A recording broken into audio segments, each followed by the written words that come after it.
Assalamualaikum warahmatullahi wabarakatuh.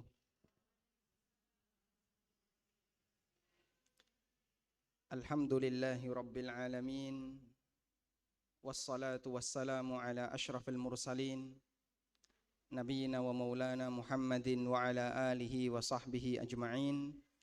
Wa ashhadu an la ilaha illallah wahdahu la syarika lah. Wa ashhadu anna Muhammadan abduhu wa rasuluh.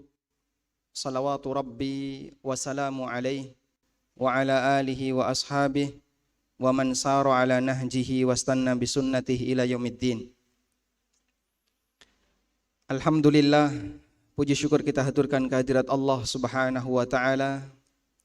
Dialah zat yang telah memberikan kita limpahan hidayah sehingga di pagi hari ini yang merupakan hari libur bagi para ASN, hari libur bagi para karyawan, dan juga hari libur bagi para aktivis yang lainnya, kita manfaatkan untuk ngaji bersama, bukan digunakan untuk pit-pitan.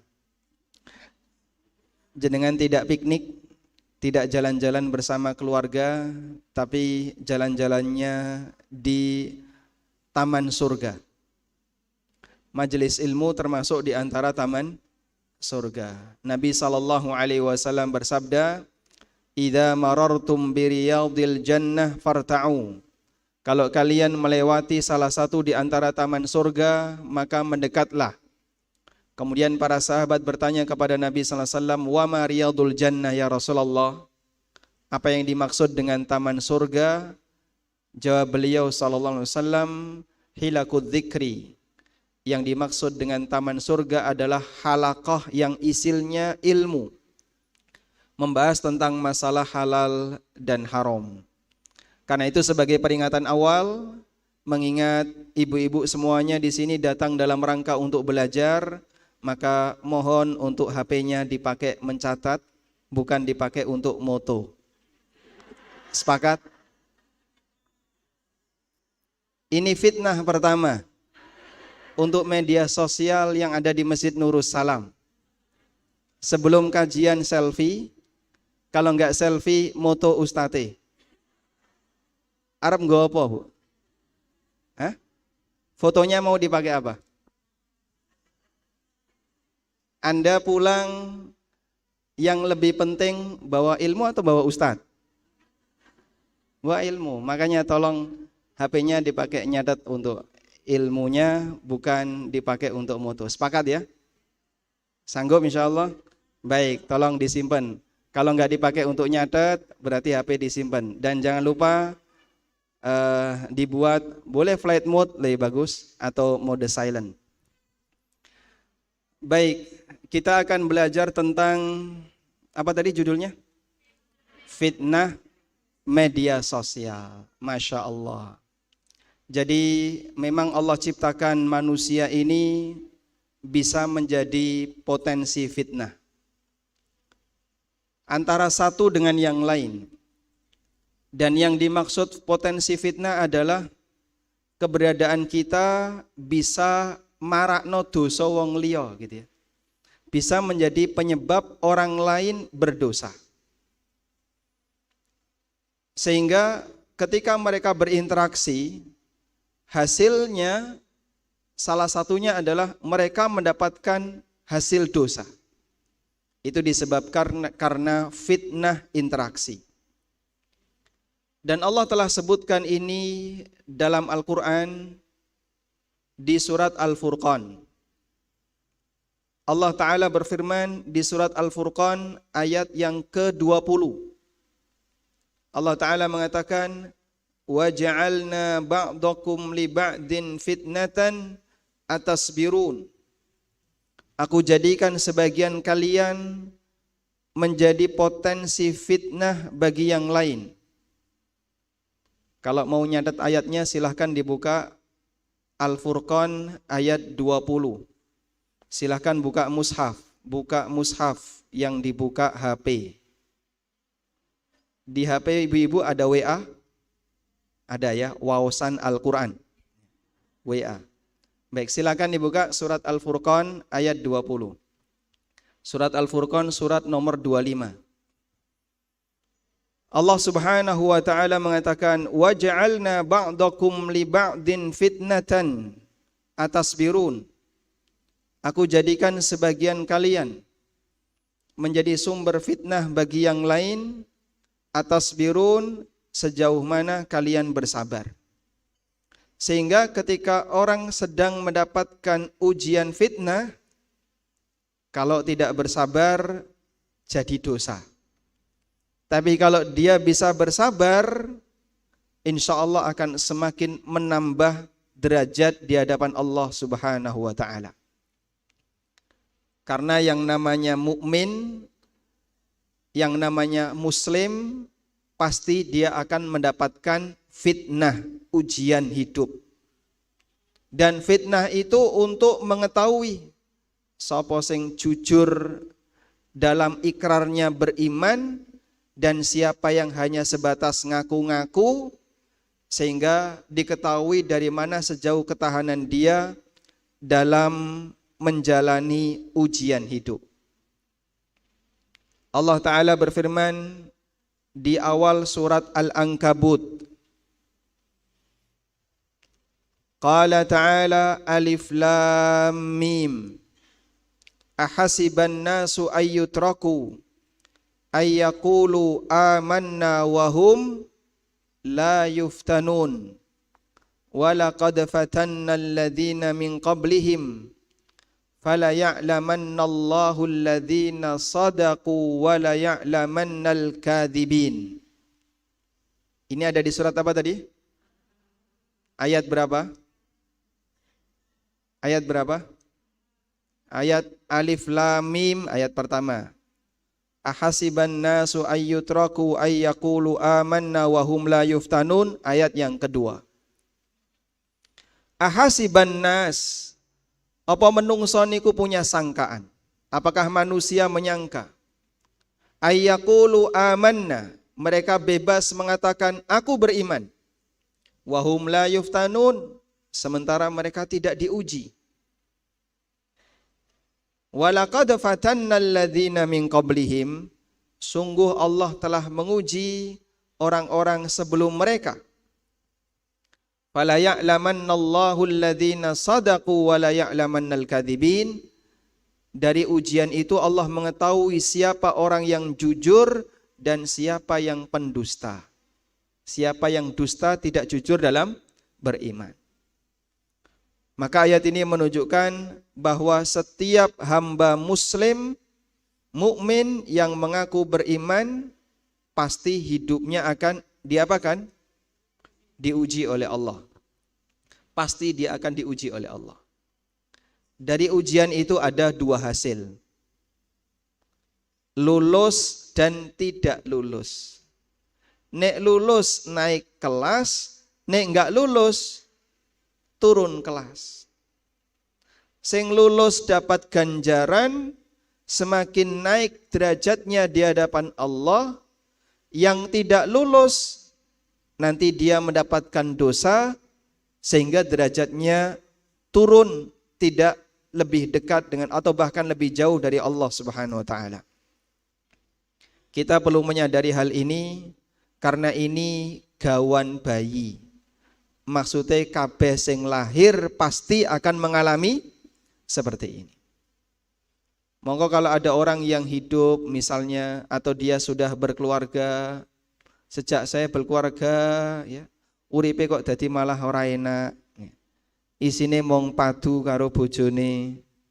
Kalau enggak padu telilit utang, kalau enggak telilit utang duwe tangga sing ra enak, dan aneka fitnah yang lainnya. Itu pasti akan terjadi pada diri kita. Sehingga panjenengan kalau menjumpai seperti ini, yakini bahwa ini semuanya adalah bagian dari sunnatullah dalam kehidupan yang tidak mungkin bisa dilepaskan dalam kehidupan manusia. Nah, salah satu di antara sumber fitnah itu adalah lingkungan kita. Koncone dhewe, komunitasnya, termasuk siapapun yang ada di sekitar kita. Bahkan bojone bisa jadi fitnah. Yang itu Allah tegaskan di surat Al-Furqan ayat 20 tadi. wa ja'alna ba'dakum li ba'din fitnatan atasbirun. Aku jadikan sebagian kalian menjadi sumber fitnah bagi yang lain. Yang kata para ulama, ayat ini menjelaskan muslim jadi sumber fitnah bagi non-muslim. Orang kafir juga sumber fitnah bagi muslim. Laki-laki jadi sumber fitnah bagi wanita, wanita jadi sumber fitnah bagi lelaki, anak jadi sumber fitnah bagi orang tua jadi sumber ujian bagi anak, wong sugih jadi sumber ujian bagi yang miskin sumber ujian bagi yang kaya, orang sehat jadi sumber ujian bagi yang sakit sumber ujian bagi yang sehat. Semua pasti akan mengalami seperti itu. Sehingga siapapun yang berinteraksi di dunia ini pasti dia akan mengalami sumber ujian. Karena itulah jamaah dimuliakan Allah Subhanahu wa taala, kalau kita sudah paham bahwa sebenarnya hidup ini penuh dengan ujian, maka prinsip yang perlu untuk kita pahami adalah ojo nambahi ujian. Jangan memperberat diri sendiri dengan apa? Dengan apa? Nambahi ujian.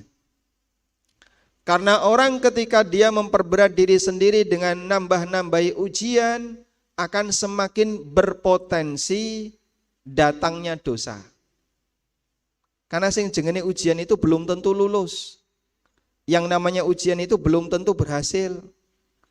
Maka daripada nanti tidak berhasil, masih ada peluang gagal, lebih baik jangan nambahi ujian. Nabi SAW berdoa kepada Allah, memohon agar beliau diberi keselamatan dunia dan akhirat.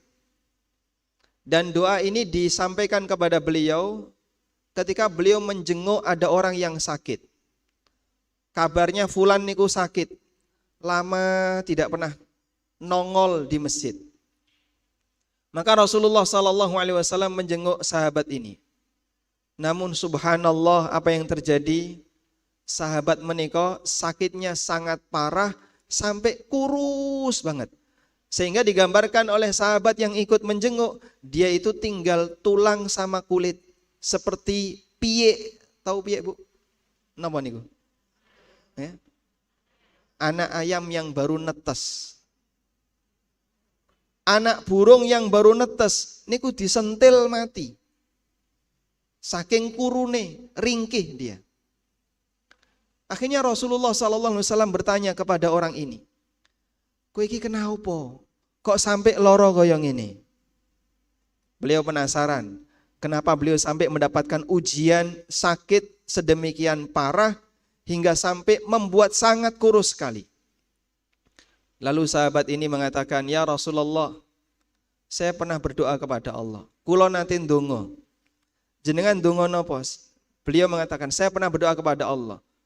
Allahumma, ya Allah, segala bentuk hukuman yang akan kau berikan kepadaku di hari kiamat kelak, segerakan untukku di dunia. Dia itu berdoa, memohon kepada Allah, segala bentuk hukuman yang nanti akan Allah berikan kepadanya di akhirat, beliau minta agar disegerakan di mana? Di dunia. Akhirnya terjadilah apa yang terjadi. Beliau mengalami sakit yang sangat parah, sampai seperti itu kondisinya, dan gak mati-mati. Wong nek loro seminggu bablas, itu kan luwih irit nggih. Maksudnya luwih irit pripun to, Pak?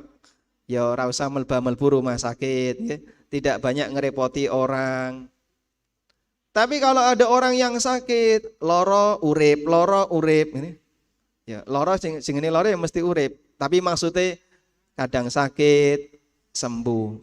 Sakit, sehat sebentar, sakit lagi. Seperti orang yang urip tapi ora urip, disebut mati ora mati. Coba kalau orang itu dalam kondisi penuh dengan penyakit, hanya bisa berada di atas ranjang, nggak bisa banyak bergerak, makan apa-apa serba pantangan, lumpuh, mau ke sana nggak bisa, ke sini nggak bisa, ngerepoti banyak orang. Seperti urip ora urip, mati ora mati. Hidup seperti ini nikmatnya di mana, Pak? Nikmatnya di mana? Ada nggak? Mungkin kita akan bisa katakan, Masya Allah, wong sing koyo ngene iki ra duwe nikmat sama sekali. Selain hanya bisa bernafas, sehari-harinya mungkin hanya bisa minum, bertahun-tahun seperti itu. Urip ora urip, mati ora mati. Nek jare wong Jawa, mbok nek nemu wong koyo ngene iki diwacakno. Main cepet nggih. Nek mati kendang mati, nek urip nek iso ya sehat seger waras. Ya, makanya Yasin itu surat napa? Hah? Surat pamungkas. Wallahu alam, siapa yang ngajari seperti ini? Padahal kita tidak diajari demikian. Baik, kembali ke sini. Nah, ini sahabat, beliau itu sakit sangat parah sampai kondisinya seperti tadi. Lalu Rasulullah sallallahu alaihi wasallam mengatakan, "Innaka lan tutiq." Kau enggak bakalan mampu untuk menjalani ujian seperti ini. Walakin salillah, tapi mintalah kepada Allah. Allahumma inni as'alukal afwa wal afiyah fid dunya wal akhirah. Ya Allah, aku memohon kepadamu al-afwa. Al-afwa niku tegese ampunan atas perbuatan dosa dan kesalahan yang sering kita lakukan. Barangkali di antara kita ibu-ibu sering ngambil duite bojone ora kondo. Barangkali di antara ibu-ibu sebelum nyuci kemudian diperiksa dulu celana-celana suami. Kalau dapat ghanimah tidak pernah lapor. Leres ngaten niku.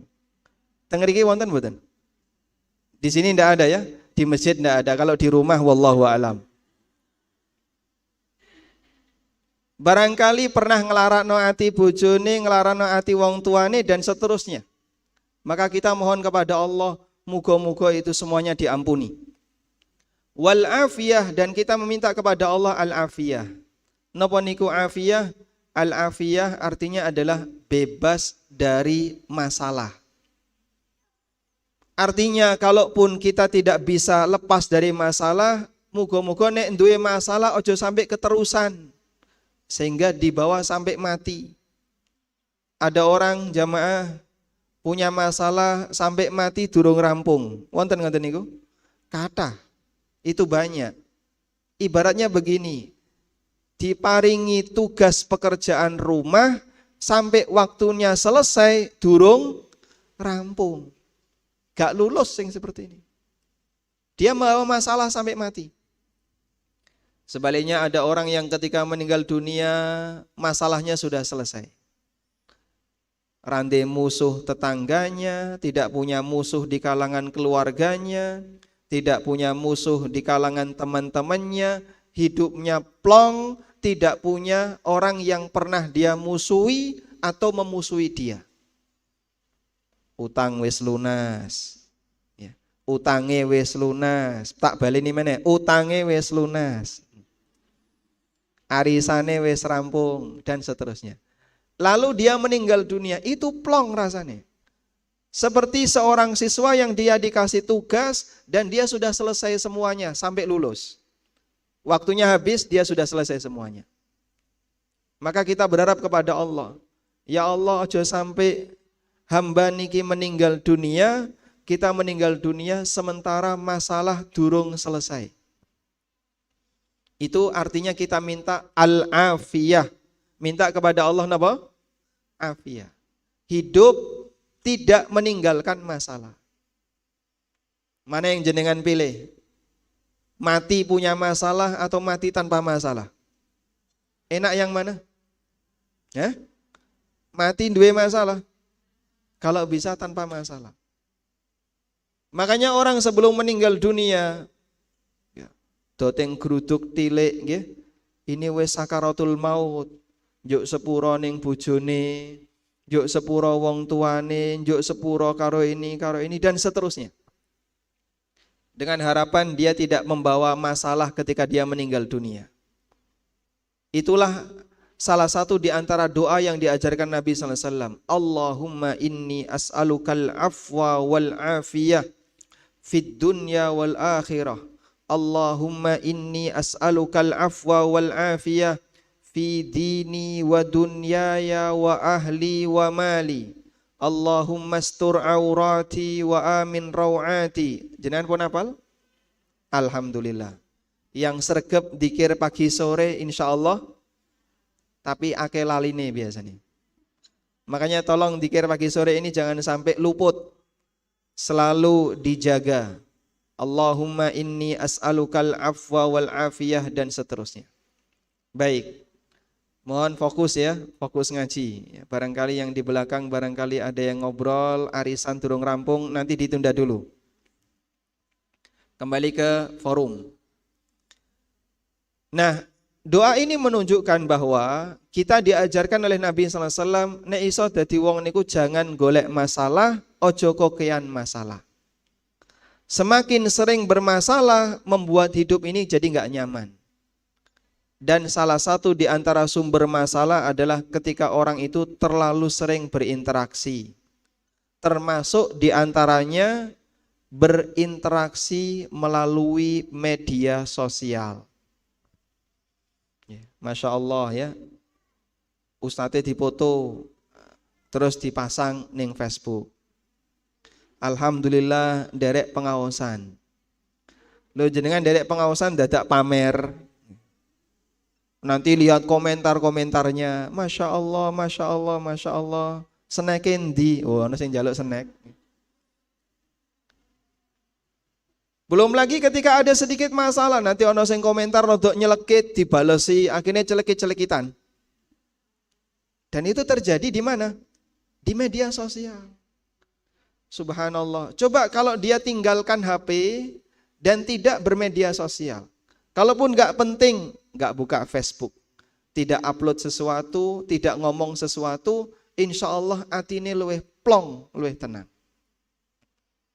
Karena orang ketika bermusuhan baik di dunia nyata maupun di dunia maya, itu membuat dia hatinya jadi gak nyaman.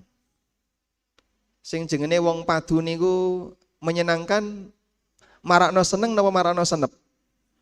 Hah? Nek sering padu niku seneng napa senep? Senep nggih. Orang bertengkar itu capek batinnya. Yang sering berantem, yang sering bertengkar, yang sering benci kepada sesama, itu orang yang capek batinnya. Makanya jangan buat batin kita capek dengan golek musuh. Nek ana wong grenengan ya aja ditanggapi serius-serius. Apa meneh nek ngomong karo serius, ngecipris Masya Allah. Niki biasane tiang kakung sing kathah ya. Makanya sampai ada istilah lambe-lambe lanang. Lambe lanang napa lambe wedok? Saya akan bacakan sebuah ayat dalam Al-Quran, jemaah. Allah Subhanahu wa taala jadikan penduduk surga itu tidak memiliki sifat iri dengki. Allah jadikan penduduk surga tidak punya sifat apa? Iri maupun dengki. Allah Ta'ala mengatakan di surat Al-Hijr ayat 47. Wa naza'na ma fi sudurihim min ghillin ikhwanan ala sururim mutaqabilin. Dan aku cabut dalam hati mereka min ghillin kebencian, ikhwanan ala sururim mutaqabilin, sehingga mereka itu bersaudara di atas kebahagiaan saling berhadap-hadapan. Maka penduduk surga salah satu di antara nikmatnya apa Bapak Ibu? Dicabut sifat kebencian kepada yang lain, iri kepada yang lain, drengki kepada yang lain. Rano ceritane penduduk surga kok padu karo tanggane niku mboten enten. Pak Ustadz, katanya kalau seorang lelaki masuk surga itu dikasih istri lebih dari satu. Nggih leres. Berarti nanti bojo kula nggih diparingi bidadari Pak Ustad. Nggih nek mlebu swarga diparingi. Waduh. Lah niku napa kula boten cemburu kalih bidadari? Jenengan cemburu boten kalih bidadari? Tidak. Saestu. Bidadari Allah kasihkan kepada siapa? Para lelaki yang ada dalam surga. Kata Nabi SAW dalam hadis riwayat Bukhari Muslim, walikulli wahidim minhum zaujatan. Setiap penduduk surga itu punya 2 istri. Minimal. Istri bawaan dari dunia, dan satu lagi adalah istri yang diberikan oleh Allah ketika di surga. Wah, nek ngono kula boten kuat Pak Ustad. Wong bojo kula teng donya niki arep nambah mawon kula pun boten kuat. Napa mulai kok saingan kali bidadari? Sanggup saingan kali bidadari, Bu? Siap boten? Ora siap. Lah jenengan nek boten purun terus arep manggon teng pundi? Pilihane mong wonten kalih niki. Teng swarga kumpul kare garwanipun napa teng setunggale? Wah, kula tak minggir mawon Pak Ustad. Waduh. Ampun ngoten niku. Jadi bayangan seperti ini sudah dijelaskan dalam syariat. Kalaupun suami jenengan nanti dikasih oleh Allah bidadari, sehingga jenengan punya saingan ya. Jenengan sebagai bidadari bawaan suami dari dunia, nanti suami juga dikasih 1 bidadari lagi di surga, dan mungkin bisa jadi lebih. Terus niku napa kira-kira enggak cemburu Pak? Jawabannya tidak cemburu. Ngoten nggih? Tidak cemburu. Maksudnya gimana Pak Ustadz? Semuanya bahagia. Suami bahagia, istri juga bahagia, semuanya bahagia. Kata Rasulullah sallallahu alaihi wasallam, la ikhtilafa bainahum wa la tabaghudha. Mereka tidak saling membenci, mereka tidak pernah berselisih, ora tau padu.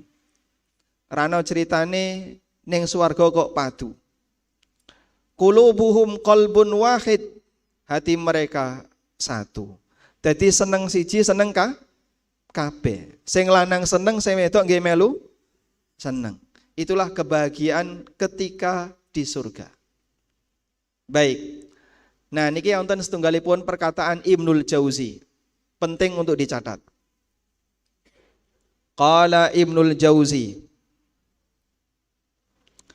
wa ma taba 'aisyu ahlil jannah illa hina nuzi'al hasadu wal ghillu min sudurihim.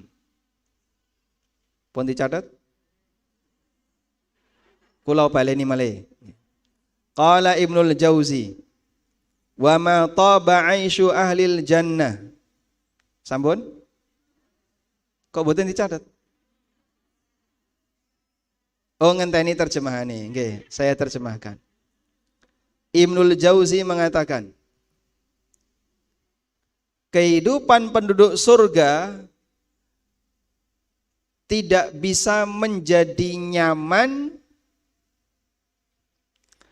Kehidupan penduduk surga tidak bisa menjadi nyaman kecuali sejak sifat hasad dan kebencian dicabut dari hatinya. Kecuali sejak sifat hasad dan kebencian dicabut dari hatinya. Walaula annahu nuzi'a, andaikan tidak dicabut sifat itu, tahasadu wa tanghassu aishuhum, mereka akan tetap saling hasad dan kehidupannya tidak akan bahagia. Kalau Allah tidak cabut sifat kedengkian dan kebencian itu, maka mereka akan saling hasad sehingga hidup mereka tidak bahagia. Sebab yang menyebabkan orang itu jadi tidak bahagia adalah iri karo wong liya, benci karo wong liya, duwe musuh, sering debat, sering ayal-ayalan, nek ngayal ra gelem kalah. Isine pokoknya aku kudu menang, akhirnya nggawa muleh uring-uringan. Sehingga sampai rumah sing lanang yang dipisoi. Anaknya melu dipisoi sisan. Gara-gara apa? Bawa masalah dari luar. Dan bisa jadi itu terpengaruh melalui media sosial. Ya, iku mau kok ono sing komentar rodok ngene terus tak bales, melu komentar meneh, bales komentari meneh, ra rampung-rampung, loro ati. Salahmu dewe. Kalau sudah ngerti kayak gitu, kenapa diladeni? Karena biasanya orang kalau di media sosial itu kan mengingat raketok wonge, wajahe kaya pripun gak ngerti, kadang orang juga gak kenal ini berasal dari daerah mana, perkenalannya cuma singkat saja, informasi yang dia dapat, sehingga orang itu jadi lebih berani. Berani nopo? Ngomong. Kenapa orang itu lebih berani? Karena dia nggak kelihatan. Sehingga waton komen, asal komen, dia nggak kelihatan. Jadi lebih berani. Begitu diajak, ayo kita ketemuan. Nanti kita datang kemana, kita ketemuan, coba kita diskusi ketika ketemu. Kan lebih enak. Nyatanya orang wani. Nggak mau saya sibuk. Di WA lagi, ayo kita ketemu. Enggak, saya ada kegiatan ini, banyak alasan. Dan kalaupun ketemu, begitu ketemu, neng-nengan. Loh kok ketemu jadi malah neng-nengan. Kenapa? Kelihatan orangnya. Nah sekarang kita sama-sama tanggung jawab ya. Wani ngomong, ketok siapa sih ngomong.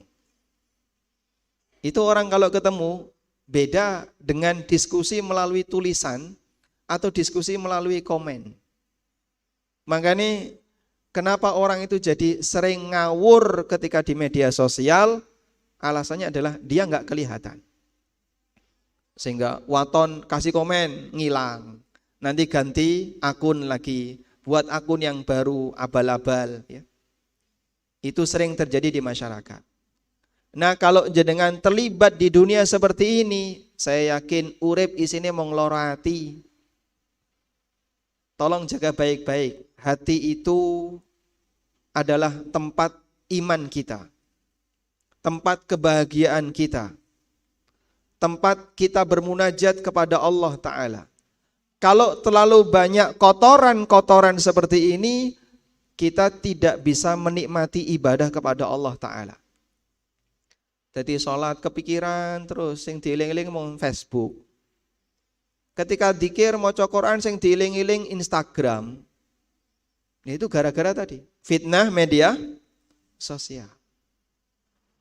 Maka jaga hati baik-baik. Daripada nanti capek batinnya, lelah disebabkan karena terlalu banyak berantem di media sosial, lebih baik kita tinggalkan saja yang seperti ini. Kalaupun kita punya, sifatnya hanya untuk kebutuhan. Baik, kadang saya melihat seperti ini ya. Orang itu kan dengan HP bahkan bisa lebih dekat dibandingkan bojone. Sehingga sampai ada yang mengatakan HP ini istri kedua atau suami kedua. Masya Allah, sampai ada suami kedua ya.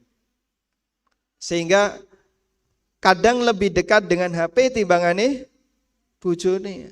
Anake nangis-nangis dimbarno wae sing penting nyekel HP. Leres ngoten niku, Bu? Hah?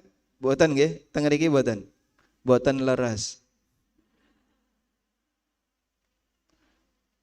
Nah, kalaupun terjadi seperti itu, jadi saya melihatnya kayak gini ya. Isinya HP niku napa, Bu?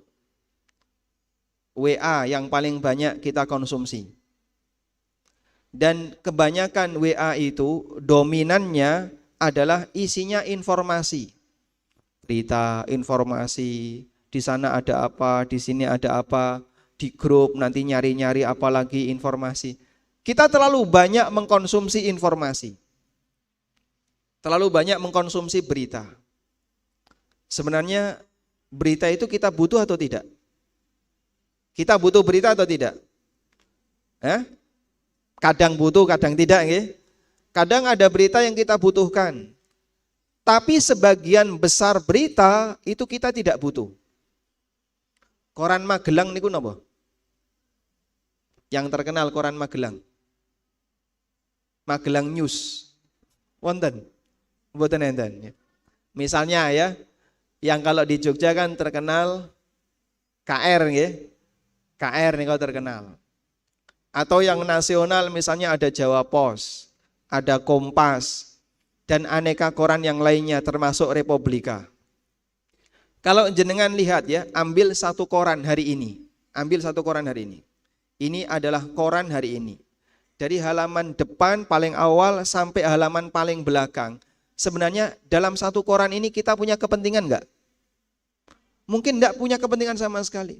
Mbok berita ini kita ngerti, enggak ngefek bagi kehidupan. Itu isi koran. Sehingga orang kalau enggak baca sama sekali, uripe ya ora tambah apik, ora tambah elek. Sama saja. Tapi sayangnya, kalau diajak moco buku sing bermanfaat, moco Al-Quran, boten sanggup. Nek moco berita rajin, moco koran rajin, moco Al-Quran rajin. Kadang rajin. Nek Ramadan. Kalau di luar Ramadan ditutup Qurannya sampai jumpa tahun depan. Sampai ini kok nggih berdebu, tidak pernah disentuh. Ketika sebelum Ramadan diresik-isik Qur'ane dihilangkan debunya. Saking setahun ra tau diwaca. Nah, ketika terjadi seperti ini yang ada di masyarakat, mereka itu lebih banyak mengkonsumsi berita daripada ilmu agama. Padahal jenengan bisa ukur ya. Sebenarnya yang lebih kita butuhkan bagi kehidupan kita itu yang mana? Berita atau ilmu agama? Jenengan lebih butuh yang mana? Ilmu agama. Kita itu lebih butuh ilmu agama daripada berita. Kenapa? Ilmu agama untuk kebahagiaan dunia dan akhirat. Piye carane ngibadah sing bener? Nyuwun tulung. Kalau misalnya ibu-ibu ditanya, tolong praktekkan wudhu yang benar. Siap nggak untuk dinilai? Wah, izin Pak Ustadz, engko nek konangan wudhuku elek, nanti nggak dapat nilai. Kadang banyak sekali di antara masyarakat, Muslim sudah bertahun-tahun. Jenengan Muslim sejak kapan? Ket lahir Pak Ustadz. Saat ini yosone pun pinten, swidak tahun. Cara wudhu yang benar saged boten? Boten ngertos Pak Ustadz, nggih mong melu-melu kaya ngono ku. Loh, dia wudhu saja belum tentu benar. Pak, pembatal wudhu tolong sebutkan. Wah, lali ya Pak Ustadz, gak ngerti niku. Subhanallah. Sudah jadi seorang muslim selama bertahun-tahun, dia banyak mengkonsumsi berita, tapi cara wudhu yang benar, apa saja pembatal wudhu, gak ngerti. Saya pernah dapat info ya, dapat kabar, ada salah satu orang yang dia bercerita, saya baru ngerti nek wong niku berhubungan badan wajib mandi junub itu setelah di usia 40 tahun ke atas. Lah jenengan nikah usia berapa? Ya sekitar 27, 28. Berarti selama itu gimana? Ya orang ngerti blas. Orang ngerti sing jenenge adus junub tuh ndak ngerti. Jangankan bicara itu, caranya mandi banyak orang yang enggak ngerti. Cara mandi seusai suci dari haid, kemudian batasan kapan wanita itu masih disebut haid, ini bukan haid, ini darah istihadhah, boten paham beda, no, niku boten paham. Lho nek kaya ngene carane jenengan bisa jadi sholat dalam kondisi berdosa. Lho kenapa? Dikirane istihadhah padahal haid, dikirane haid, akhirnya ra salat ra poso padahal itu istihadhah. Wanita istihadhah wajib salat mboten? Wajib salat. Wanita istihadhah nek bulan Ramadan wajib poso mboten? Wajib poso. Tapi ana sing ra poso. Lho ibu kok mboten poso kenging napa? Haid Pak Ustad. Ya Ustadz kan nggak mungkin ngecek gitu. Tapi karena orangnya ndak ngerti, padahal itu sebenarnya istihadhah. Dia enggak sholat, enggak puasa. Sementara nih urusan berita, nih kon ngomong politik itu Masya Allah, orang rampung-rampung. Ini gak dipedot orang rampung. Kalau nih wis gerenengan tonggo nih orang rampung-rampung. Lah selama ini yang kamu pelajari itu apa?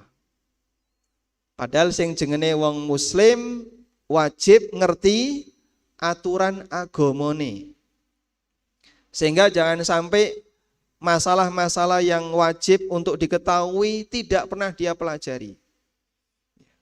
Ibu-ibu punya tugas ya, paham fikih tentang haid, paham fikih tentang istihadah, fikih tentang masalah nifas, fikih tentang masalah kewanitaan. Karena kalau tidak bisa jadi salah, padahal dia harus beribadah kepada Allah dengan cara yang salah, karena dia nggak ngerti. Kita kadang terlalu terbuka dengan berita, tapi sing jengene ilmu tertutup. Dan itu pun kalau sudah ngaji, lebih banyak yang tercecer, artinya tidak dieling-eling dengan baik. Baik, saya kasih tugas ya. Sanggup? Dikumpulkan kapan Pak Ustadz? Rasa dikumpulkan. Pokoknya yang penting dilakoni. Jadikan sebagai komitmen nek iso paham fikih tentang masalah haid, nifas, istihadah. Golek ning ndi itu Pak Ustadz? Ya banyak sekali buku-buku fikih yang sudah diterjemahkan ke dalam bahasa Indonesia. Harus punya dan harus sudah dibaca. Siap insya Allah? Baik, nanti salah satu referensi yang bisa untuk dibeli adalah buku fikih muslimah karya Abu Malik Salim, beliau ulama Mesir ya. Buku fikih muslimah. Buku itu ada yang terbitan 1 jilid, ya setebal Al-Quran bukunya ya, setebal Al-Quran terjemah. Ibu-ibu pastikan, saya harus sudah membaca minimal di bagian fikih tentang masalah kewanitaan, fikih tentang toharoh, fikih tentang apa saja pembatal wudhu, bagaimana yang harus dilakukan ketika orang mengalami haid dan seterusnya. Sudah? Kalau bisa ada di setiap rumah masing-masing. Jenengan lemarinya lebih banyak isi buku nopo isi Tupperware? Isi? Lebih banyak apa Bu? Tupperware. Oh enggak punya Tupperware. Mereknya apa? Mereknya? Oh ganti merek ya. Tulipware. Alhamdulillah. Kalau bisa ya, ada beberapa buku yang setiap rumah muslim wajib punya. Seperti Al-Quran. Mosok rande Quran. Pak Ustadz, ada enggak yang mau wakaf Quran? Nah pripun, saya belum punya Quran. Masya Allah. Tuku. Wah, eman ya Pak Ustadz. Subhanallah. Tuku Quran kok duitnya eman. Quran kok njaluk. Quran kok nadai njaluk. Kadang kan ada orang ya, kapan sih ada Quran gratis? Mbok jenengan tumbas piyambak mawon ra usah nunggu Quran gratis. Al-Quran kok nunggu gratis. Yang kedua, terjemah Al-Quran kudu duwe. Sehingga kalau kita misalnya membaca Al-Quran, pengen lihat terjemahannya, sudah punya di rumah. Yang ketiga, buku fikih ibadah yang lengkap harus punya. Saya kasih kurikulum. Kalau bisa punya buku Al-Wajiz. Al-Wajiz fikih lengkap menurut Al-Quran dan Sunnah. Karya Dr. Abdul Azim Badawi. Buku ini sudah diterjemahkan ke dalam bahasa Indonesia. Napa Bu? Karya Dr. Abdul Azim Badawi.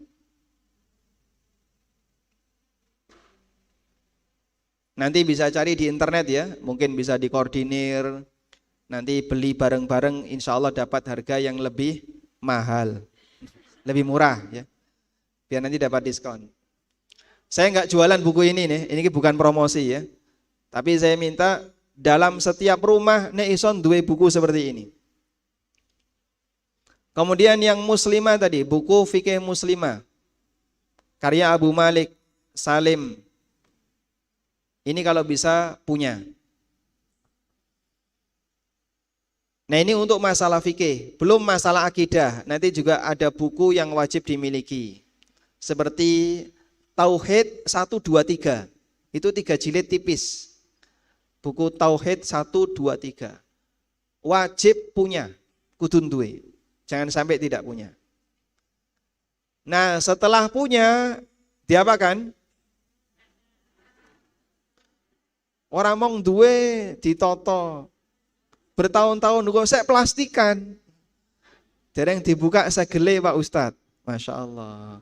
Lah buat apa jenengan beli buku, punya buku tapi tidak dibaca, belum dibuka segelnya. Kalau sudah punya, dibaca. Sediakan waktu, ngelengke waktu khusus. Pokoknya nek iso aku kudu moco. Syukur kalau panitia kajian niki napa? Nurus Sahabat Muslimah Muntilan. Syukur kalau misalnya panitia kajian Sahabat Muslimah Muntilan, berarti itu Samumun gitu ya singkatannya. Salimun, Salima, Saliman.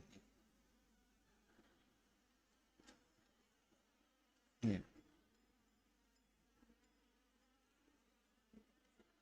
Jadi panitia nanti sesekali tolong adakan kajian rutin khusus bahas materi yang wajib diketahui oleh setiap muslimah.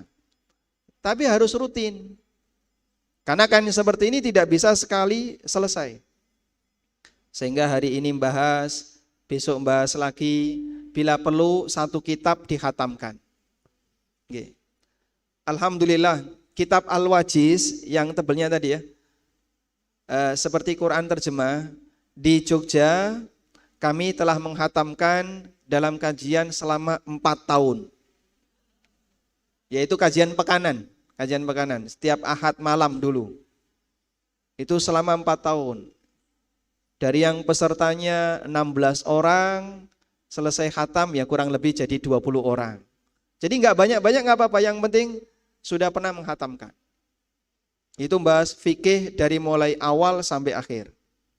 Nah, kalau jenengan sabar, insya Allah ini akan menambah pengetahuan kita tentang masalah agama, sehingga tidak lebih sibuk dalam urusan bermedsos.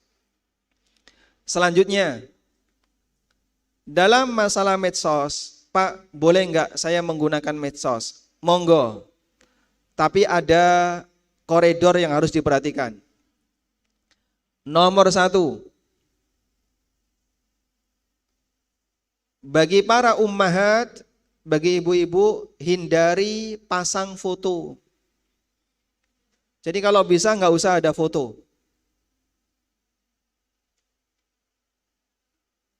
Sehingga kan enggak penting ya. Jenengan majang foto di situ biar untuk apa? Barangkali ada yang nador Pak Ustadz, wong sedih bojo kok dadak. Tujuannya apa? Enggak ada. Sehingga kalau tidak mendesak seperti ini tidak perlu dilakukan. Jangan pasang foto. Tidak ada foto muslimah salihah di media sosial. Mau Facebook, mau Instagram, maupun media sosial yang lain. Jangan pasang foto. Jangan pasang foto diri sendiri maupun teman-temannya maupun artis, nggak usah. Jadi nanti tolong foto saya tadi yang diambil tanpa izin itu sebaiknya diapakan? Dihapus ya. Silakan dihapus. Nah ini jangan mau foto di rumah bojone mawon sing difoto. Sini Mas. Sing apik tak foto. Nah itu boleh disimpan. Sudah, yang kedua, Yang kedua, apabila mau posting, pastikan yang diposting isinya ilmu atau informasi yang bermanfaat bagi masyarakat. Isinya apa? Ilmu atau informasi yang bermanfaat bagi masyarakat. Kalau tidak ada unsur ilmunya dan tidak bermanfaat bagi masyarakat, sebaiknya enggak usah. Misalnya, nggih, ono jajan jenenge Moro Seneng. Niki kan leres niki. Niki jeneng jajan apa jeneng apa? Ruko nggih. Toko. Terus dipoto, panganan dipoto, diupload. Karepe piye niki? Wong dikai gambare. Aku yang menikmati rasanya, kau yang melihat gambarnya. Urek nek kaya ngene iki nggih. Tidak ada manfaatnya. Apa manfaatnya mengupload foto gambar? Gambar dari makanan. Enggak ada manfaatnya. Kecuali kalau misalnya tujuannya dalam rangka untuk menjelaskan resep. Nah, ini ada informasi yang bermanfaat. Alhamdulillah niki berhasil membuat misalnya kue kukus.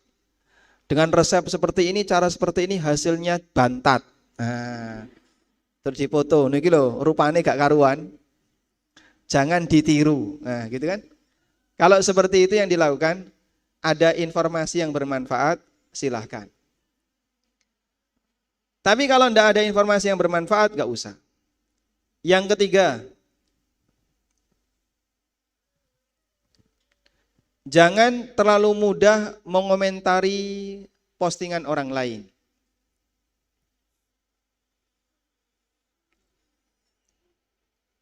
Diam lebih baik daripada apa? Diam lebih baik daripada menulis. Kalau di medsos kan bukan bicara ya, menulis.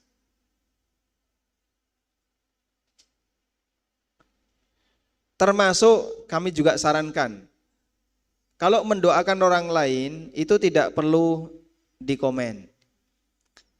Barakallahu fikum, Masya Allah. Jadi numpuk barakallahu fikum. Kabeh malu doa. Sudah, doa yang ikhlas keluar dari hati dan dia baca an dhahril ghaib tanpa diketahui oleh orang yang didoakan. Rasulullah sallallahu alaihi wasallam pernah menyebutkan, doaul muslim li akhihi an dhahril ghaib. Arsalallahu malakan, apabila ada seorang muslim yang mendoakan muslim yang lain tanpa diketahui oleh yang didoakan. Sehingga dia doanya diam-diam. Tanpa diketahui oleh siapa? Yang didoakan. Dia enggak cerita. Maka Allah akan mengutus seorang malaikat. Lalu malaikat ini mengucapkan amin walaka bimithlin. Amin, semoga engkau mendapatkan yang semisal. Jadi kalau ibu-ibu mendoakan orang lain ya, temannya yang ada di jauh, kenalannya yang ada di jauh, termasuk keluarganya yang ada di jauh, ya Allah ampunilah fulan, berikanlah fulan kelapangan rizki, berikanlah fulan A, B, C. Allah mengutus malaikat. Lalu malaikat itu mendoakan, amin, kabulkanlah ya Allah, walaka bimithlin, dan semoga kamu juga mendapatkan yang semisal. Masya Allah ya. Maka kalau ndongakno wong liya rasa cerita. Kowe wis tak dongakno lho ya. Lah kenapa jenengan harus lapor? Wis tak dongakno. Coba tadi enggak lapor, itu terjaga kualitas doa tadi. Didoakan oleh siapa? Malaikat. Sehingga tidak perlu pamer. Kamu sudah saya doakan, tidak perlu seperti itu. Sehingga kalau ada orang yang minta nyuwun tulung dongane, ini saya sedang sakit, belum bisa hadir di majelis ilmu. Lalu jenengan doakan, ya Allah sembuhkanlah fulan, ampunilah dosa fulan, angkat penyakitnya. Sudah? Enggak usah lapor. Awakmu wis tak dongakno. Wah, gagal itu. Kalau jenengan enggak lapor, langsung mendoakan yang bersangkutan dan beliau tidak tahu orang malaikat, lalu malaikat itu mengucapkan, amin, kabulkanlah ya Allah, walaka bimithlin, dan semoga kamu juga mendapatkan yang semisal. Selanjutnya, batasi waktu dalam menggunakan media sosial. Dan itu jadikan sebagai komitmen. Dijadikan sebagai komitmen. Wis pokoknya sedino buka mau Facebook, mau YouTube, atau media sosial yang lain, sedino maksimal sejam sehari, maksimal. Kalau nggak penting-penting banget, maksimal sehari sejam. Ketika Anda batasi seperti itu, pada waktu biasanya kan godaan orang nyekel HP itu ketika kapan? Godaan terbesar orang megang HP ketika kapan? Nek kelekaran ning dhuwur kasur durung iso turu. Laras nggih? Betul kayak gitu. Kalau dia lagi sibuk, mungkin dia nggak bakalan pegang HP. Tapi kalau sudah kelekaran ning dhuwur kasur iso turu, ngene, bersinar wajahnya. Subhanallah. Pinggirnya ngorok bojone ya. Yang sini bersinar wajahnya. Karena dia buka YouTube, buka Facebook, dia sibuk dengan media sosial. Sampai setengah jam, sampai sekian berjam-jam, gak rampung-rampung, di-scroll terus, gak rampung-rampung. Dan biasanya satu berita mengundang berita yang lain. Di bawahnya kan ada ya, recommended info, berita yang direkomendasikan berikutnya. Ting cendung-cendung ya, minta untuk diklik. Kalau sudah diklik, nanti pengen ngeklik yang ini, pengen ini, pengen ini. Kalau enggak gitu, buka Shopee, goleki barang. Ya mong goleki tok. Mbok dituku mbok ora mong goleki tok. Kira-kira ana sing apik mlebu keranjang belanja. Nemu meneh sing apik mlebu keranjang belanja. Mlebu keranjang terus dilebokno ning keranjang sampai keranjangnya kebak barang rano sing di wonten mboten teng mriki? Di masjid enggak ada ya? Adanya di rumah. Penyakitnya kapan itu? Terjadi sebelum tidur. Sampai ketika turu mlebu mimpi. Akhirnya bayang ning ngene, subhanallah. Sebab salah satu di antara pengaruh mimpi itu terjadi karena bawaan perasaan. Kepingin durung keturutan mlebu mimpi. Sampai ada sebagian buku ya, buku itu judulnya kalau tidak salah ilmu takwil mimpi. Pakai bahasa Arab. Dalam buku itu diceritakan begini. Kalau ada orang kepingin sesuatu, lalu dia mimpi mengalami apa yang dia inginkan, berarti itu tanda apa yang dia inginkan semakin jauh. Jadi malah diwalik bu. Pengen duwe anak, suwe ran duwe anak, sudah nikah berapa lama? Sudah 5 tahun Pak Ustadz, bahkan lebih dari itu. Tiba-tiba mimpi gendong anak, itu tanda berarti duwe anak semakin jauh. Karena ini bawaan perasaan. Wallahu ta'ala alam. Baik. Dan kita perlu pahami bahwa setiap media sosial yang saat ini sedang kita jalani, baik YouTube, Facebook, Anda memposting sesuatu dan seterusnya, nanti akan dipertanggungjawabkan di akhirat. Semuanya ada apa? Pertanggungjawabannya di akhirat. Nyambung bar mati. Sehingga setelah mati nanti akan ada pertanggungjawabannya. Isi Facebookmu apa? Kowe dhisik ngajari apa? Kalau Anda menyebarkan kebaikan bagi umat lalu ditiru oleh masyarakat, kata Nabi sallallahu alaihi wasallam, man dalla 'alal khair kafa'ilihi. Siapa yang menunjukkan kebaikan bagi orang lain, lalu diamalkan oleh orang lain, dia mendapatkan pahala sebagaimana orang yang melakukannya. Misalnya jenengan posting sebuah hadis. Nabi SAW bersabda tentang apa misalnya? Kalau makan harus pakai tangan kanan. Kul biyaminik wa kul mimma yalik. Makanlah dengan menggunakan tangan kananmu. Makan yang ada di dekatmu. Lalu beliau juga bersabda bahwasanya setan makan dengan menggunakan tangan kiri. Diwaca karo wong. Oh, gek ngerti aku kaya ngene iki. Akhirnya sejak saat itu dia selalu menjaga jangan sampai mangan karo tangan kiwa. Ngombe karo tangan kiwa. Dia nggak pernah melakukan aktivitas makan dan minum dengan tangan kiri sejak membaca postingan panjenengan. Masya Allah ya. Jenengan sampun sedo tetap dapat pahala dari setiap orang yang mendapatkan pendidikan kebaikan tadi. Nah, kita saling mempengaruhi kebaikan. Sekarang itu kan lagi banyak-banyaknya buzzer. Tahu buzzer, Bu? Buzzer niku napa? Ada orang yang dia disewa untuk bikin kisruh di media sosial. Nah, itu enggak usah diurusi ya. Enggak usah dikomentari. Enggak usah diele-ele, biarkan saja. Capek sendiri nanti mereka. Kita fokus menyebarkan kebaikan bagi umat. Sehingga daripada kita mencela lilin yang kecil, lebih baik kita menyalakan obor. Menerangi masyarakat. Dengan pengetahuan yang sudah pernah kita dapatkan, baik melalui pengajian atau membaca buku, jenengan sebarkan. Satu kesimpulan ilmu saja, jenengan taruh di Facebook atau di Instagram, dibaca orang, lalu orang itu mengamalkannya, insya Allah dapat pahala. Baik, sekarang saya kasih tugas ya. Tugas lagi ya.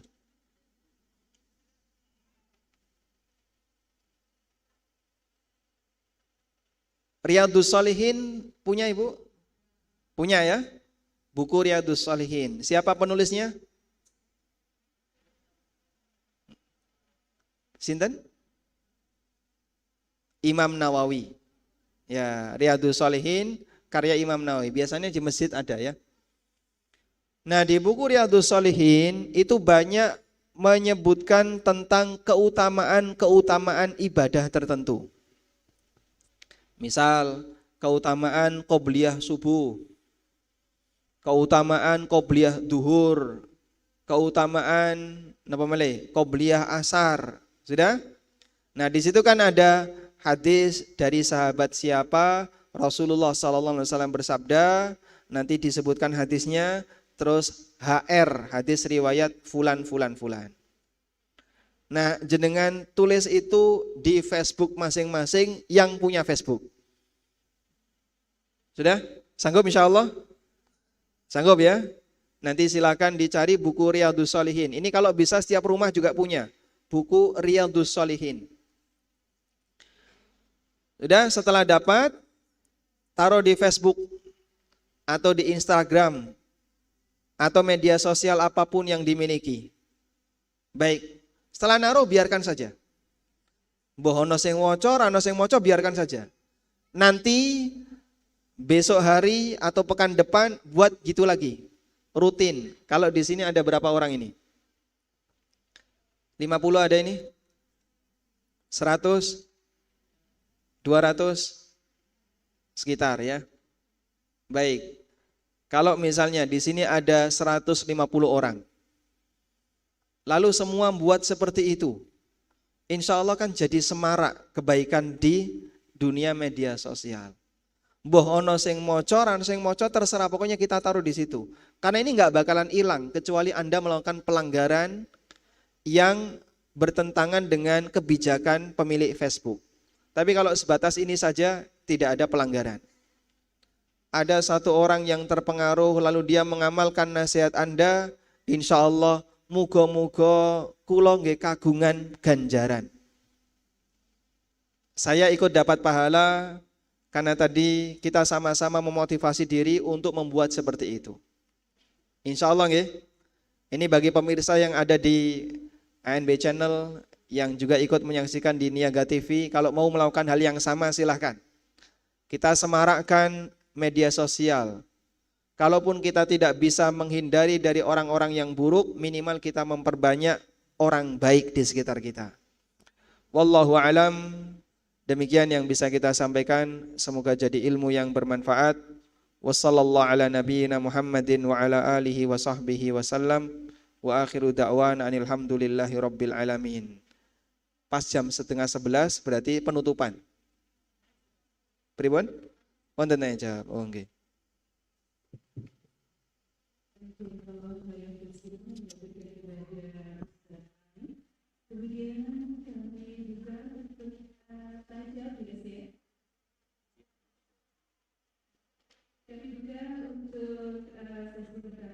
Ada nilai pahalanya enggak? Ada nilai pahalanya enggak? Tidak ada. Cuman kita begini, sama perkataan sesama manusia itu baper. Leres mboten? Iku mau kok ngomong kaya ngene, maksudnya apa ya? Maksudnya apa? Ditafsirkan. Wah, itu mungkin maksudnya A, mungkin maksudnya B, mungkin maksudnya C. Ditafsirkan itu. Lah nggih apa? Suara manusia kok kamu tafsirkan itu buat apa? Kalau kalamullah kamu tafsirkan, kamu dapat pahala.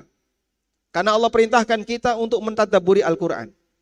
Kitabun anzalnahu ilaika mubarakun liyadabbaru ayatihi. Itulah kitab yang aku turunkan kepadamu Muhammad. Ibu punya peran besar. Ibu saya termasuk ya. Kalau dulu saya bolos sekali TPA, mesti pulang di Seneni. Sangat perhatian dengan yang namanya pendidikan. Nah itu perlu kita baca. Manusia-manusia yang telah mengantarkan anaknya menjadi orang yang sukses itu kayak gimana? Yang kayak gini dibaca. Bukan nonton film marak noloro hati. Tadabur kisah orang soleh. Kisah tentang sahabiat, sahabat-sahabat wanita, para istri Rasulullah Sallallahu Alaihi Wasallam. Ini kulo Pak Ustadz, Aisyah kok nggih betah nggih? Betah nopo toh? Beliau itu pernah tidak masak selama 3 hari. Dapur nggak ngepul. Jenengan nate ngoten niku. Nate Pak Ustadz kentekan gas. Kompore rusak. Nah terus Aisyah itu kenapa dapurnya nggak ngepul selama 3 hari? Rano sing dimasak. Kalau orang zaman sekarang, itu kok nggak masak 3 hari kenapa? Isinya mau tuku Pak Ustadz jajan terus. Males masak misalnya ya, terus jajan. Subhanallah. Dan sahabat itu Masya Allah ya, hidupnya sangat sederhana. Dulu waktu hari raya di zaman Nabi SAW, ada seorang wanita yang lapor kepada Rasulullah SAW. Ya Rasulullah, fulanah nggak punya jilbab, sehingga tidak bisa berangkat ke lapangan. Kata Nabi SAW, tolong saudarinya meminjamkan jilbab kepadanya. Tolong saudarinya, temannya sesama muslimah, pinjamin jilbab dia. Coba angkat tangan yang ada di sini, waktu hari raya nggak punya jilbab, angkat tangan. Ada? Ada? Nggak ada ya? Kalau keturahan jilbab banyak. Jilbab ini lemari sak tumpuk, jubahe sak tumpuk, isine mau ngumpulno klambi. Ngono ya sik njaluk tuku bojone. Kadang nyari di Shopee, nyari di Bukalapak, masuk di keranjang belanja, isine mau klambi. Baik, kita jadi orang yang aneh begitu ya, yang nggak penting dipikir, yang penting nggak pernah dipikir. Leres mboten? Nah sekarang tolong kendalikan pikiran. Buat apa mikir yang nggak penting? Luwe apik mikir sing penting, sing ora penting rasa dipikir, nambahi beban.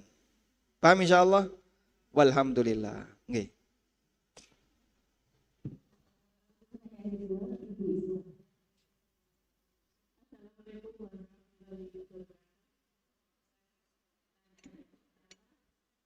Apa yang kita lakukan agar sifat hasad dan kebencian kita bisa pulih Allah dari sekarang juga. Karena kadang kita berpikir tidak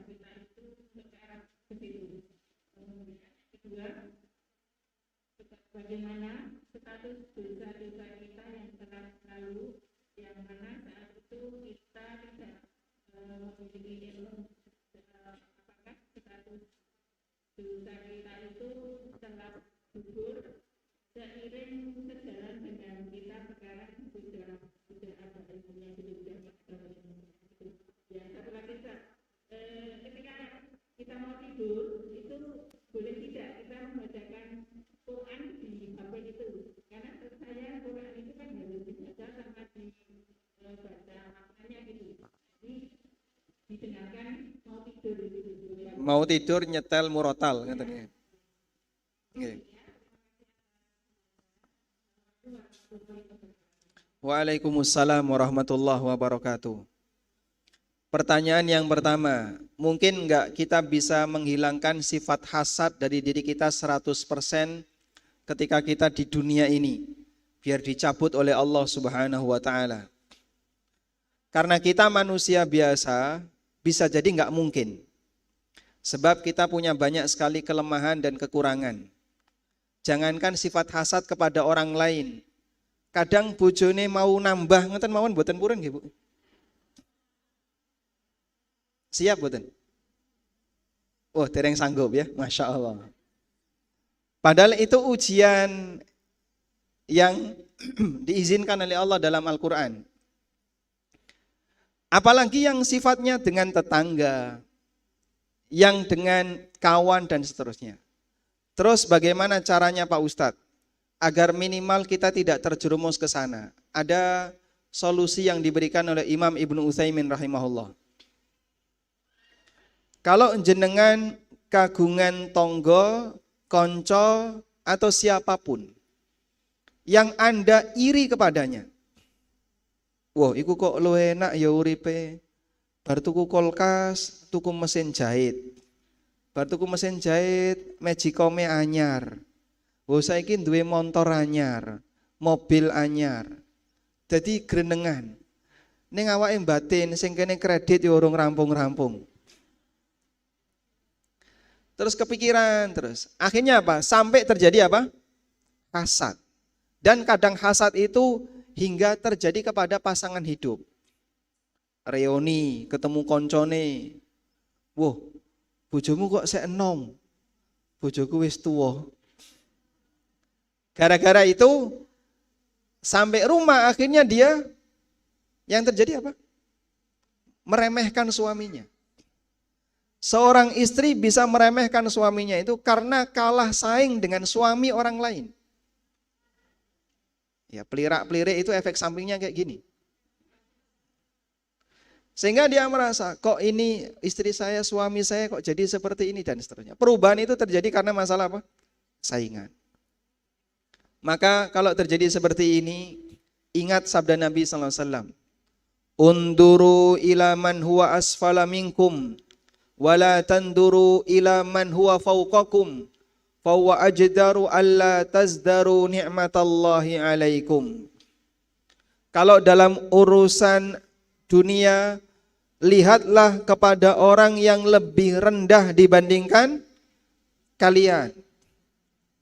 Niki catatannya pun dilebokno tas to ya. Oh dereng. Oh. Karena sudah banyak yang sudah masuk tas tadi, buku catatannya. Berarti wis kudu rampung niki. Oh dereng. Lihatlah kepada orang yang lebih napa? Lebih rendah dalam urusan dunia. Jangan lihat kepada yang lebih tinggi. Karena nek kokean dongak kebentuk.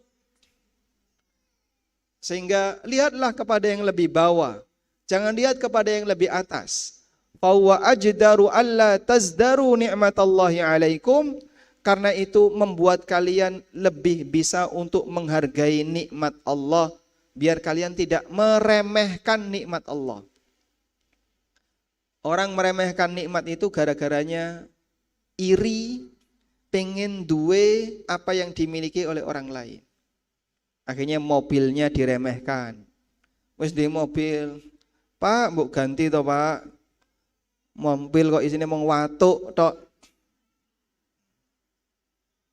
Lalu dia iri. Iku lho pinggire kae wis turbo. Mesinnya turbo. Kayak mobilnya anyar. Gara-gara dia ingin apa yang dimiliki oleh orang lain, nikmat yang sudah dia miliki jadi tidak terasa nikmat. Sehingga dia meremehkan nikmat yang sudah Allah kasih itu, diremehkan. Karena diremehkan, yang seharusnya disyukuri malah dilecehkan. Montor kok isine mung kaya ngene. Itu gara-gara terlalu ndongak kepada nikmat orang lain. Maka tolong lihat kepada yang lebih bawah. Tapi dalam urusan akhirat, kalau bisa jenengan bersaing, ojo sampai kalah, ngeten nggih? Sehingga ini bisa kita jadikan sebagai penambal sakit hati dan iri ketika ada orang yang lebih tinggi derajat dunianya. Ada sebuah perkataan yang disampaikan oleh Imam Hasan Al-Basri. Idza ra'aita ar-rajula yunafisuka fid dunya fanafishu fil akhirah. Boleh dicatat ini ya. Kalau kamu melihat ada orang yang berhasil mengalahkan kamu dalam urusan dunia, kalahkan dia dalam urusan akhirat. Coba dibaleni. Perkataan siapa tadi? Hasan Al-Basri. Kalau kamu melihat ada orang yang mengalahkan kamu dalam urusan dunia, kalahkan dia dalam urusan akhirat. Jadi olah arti. Ya nek montore kalah anyar ya muga-muga tahajudku ora kalah. Nek mobile kalah anyar ya muga-muga posoku ora kalah. Sehingga setiap kali nyawang tonggone duwe kulkas anyar tambah poso. Setiap kali melihat ono tonggone tuku Magicom anyar tahajude ditambah rakaate. Itu dalam rangka untuk menahan hati jangan sampai ikut larut bersedih gara-gara kalah saing dengan orang lain. Insya Allah teori ini marem jamaah. Semoga bisa mengobati. Silahkan dicoba ya. Baik. Yang kedua, kula kesupen. Baik, kalau kita melakukan dosa di masa silam sementara kita belum mengetahui ilmunya. Apakah setelah kita paham ilmunya, dosa itu masih melekat? Apabila memang betul-betul tidak tahu, sama sekali nggak ngerti Pak Ustadz, saya itu mboten paham, blas, insya Allah tidak ada dosa. Tapi nek tidak mau tahu, niku benten meleh nggih. Sakjane nggih wis meh ngerti, tapi ra gelem sinau. Itu lho wonten pengajian ra gelem teko. Padahal tonggone masjid. Sehingga sebenarnya ada peluang bagi dia untuk tahu tapi dia enggak mau tahu. Orang kayak gini berdosa. Karena sebenarnya bukan dia enggak tahu tapi tidak mau tahu. Dipahami insyaallah? Baik. Yang ketiga, apa hukum nyetel murotal sebelum tidur? Kalau didengarkan nggak apa-apa. Tapi kalau nek ditinggal turu, jangan. Ya. Ibaratnya begini ya. Jenengan dijak ngomong bojone, ditinggal turu. Pripun niku? Nesu nggih. Dijak ngomong kok tinggal turu. Lah aku wis ngantuk Nah, untuk kalamullah jangan disikapi seperti itu. Nyalakan, dengarkan dengan serius. Kalau memang sudah, Pak saya ada kegiatan yang lain atau saya pengen istirahat, matikan, silahkan tidur. Dan berzikir sebelum tidur. Wallahu a'lam. Pun cekap?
Waalaikumsalam warahmatullahi wabarakatuh. Baik.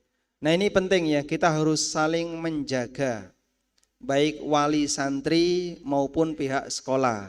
Kalau memang ada yang tidak disetujui, kita punya hak. Karena kan kita menyekolahkan anak di situ gratis nopo bayar. Berarti kita jadi klien dia. Maka kalau tidak sesuai sampaikan, saya tidak mau. Sehingga nek putri ini jenengan diminta tolong nanti pakaian adat seperti ini dengan ketat dan seterusnya. Ya boleh saja, terus ditutupi jilbab besar. Lagi kok rakyat tok, ya saya pakaiin gini kayak gini ya terserah saya. Kalau nggak mau ya sudah, nggak usah ikut. Sehingga bisa dibuat syarat. Kalau syarat itu tidak dipenuhi, sampaikan, mohon maaf saya tidak ikut. Dan kita punya hak untuk menolak. Sekolah tidak punya hak untuk memaksa biasanya. Kalau sampai dia memaksa, ini pelanggaran terhadap perdata warga negara. Jadi ada istilah hak perdata ya. Hak perdata itu warga negara dikasih kebebasan untuk berpakaian sesuai dengan apa yang dia inginkan. Ya.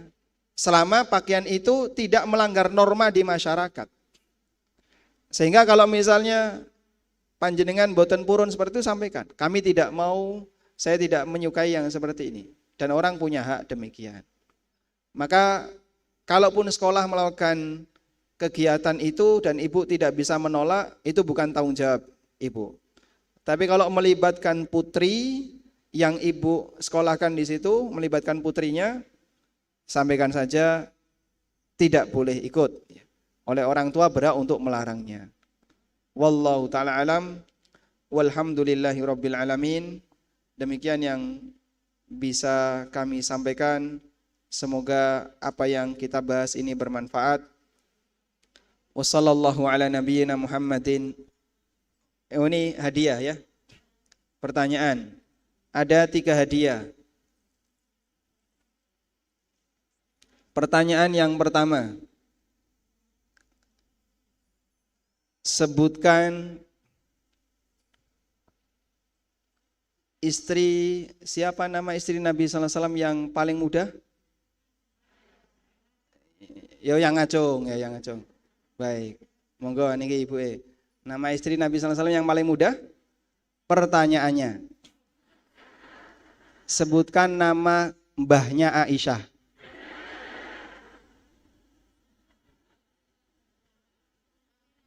Hah? Aminah mboten nih. Itu ibunya Nabi sallallahu alaihi wasallam. Bapaknya Abu Bakar siapa namanya? Oh, baik. Hah? Abu Suhail. Bapaknya Abu Bakar siapa namanya?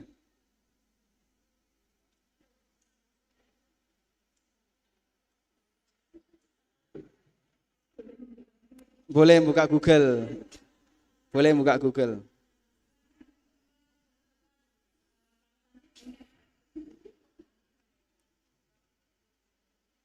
Sinten Bu?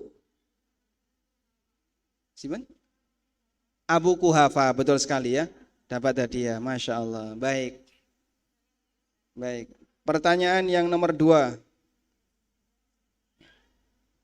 Pertanyaan nomor 2.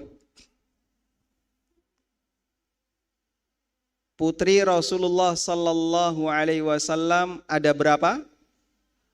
4. Sebutkan. Sebutkan namanya. Nggih, monggo. Fatimah, Zainab, Ummu Kulsum, Ruqayyah. Barakallahu fikum. Dapat hadiah ya. Pertanyaan yang terakhir.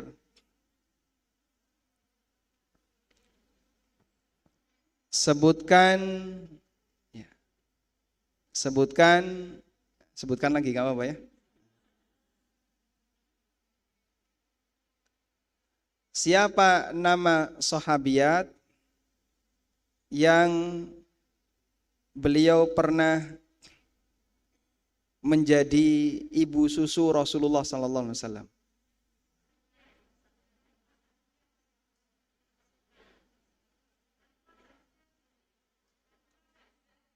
Halimah Sa'diyah.